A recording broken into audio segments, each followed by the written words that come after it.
Hey Lauren, hope you can see everything okay. So I wanted to walk through number 21 with you today so that you're able to work through 22, 23, and 24, hopefully without any issues. But if you need to contact me, jwinning@warren.k12.in.us.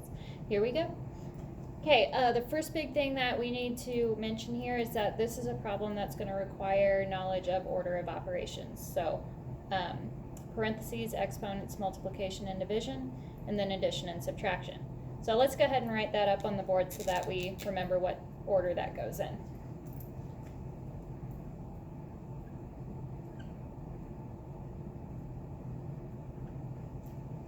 Okay, and we have to think to ourselves, okay, what in this problem do we have that would come first with the order of operations? Well, if parentheses comes first, then we're going to be looking in this chunk here that sits within the parentheses. Okay, so let's go forth from here.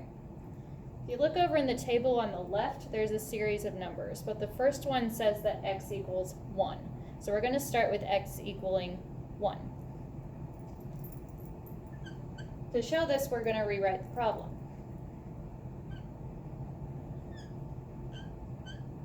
Every time that you see an x, it's going to equal 1, since that's what the table says that x is going to equal.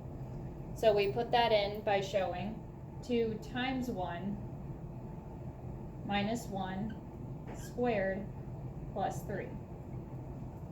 Now we've rewritten the problem, except now we no longer have x because we have substituted x with the number 1. Now we just need to carry through the order of operations to find our final answer. So again, going back to that, since parentheses comes first, we need to solve everything inside of the parentheses first. Inside the parentheses, we have an operation of multiplication, and we have an operation of subtraction.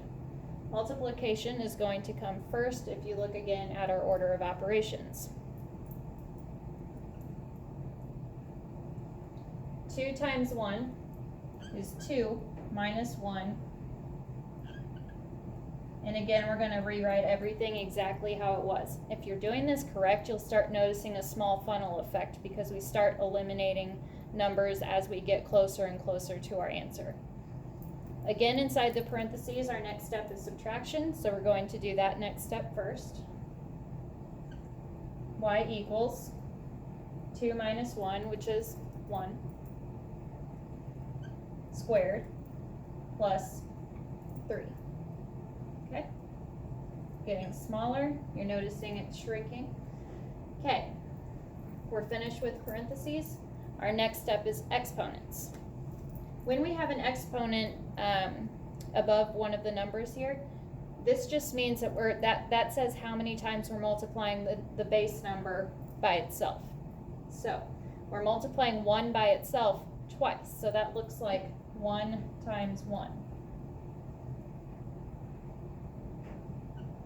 And of course, 1 times 1 is 1, and we're left with adding 1 plus 3, which gives us a result of 4.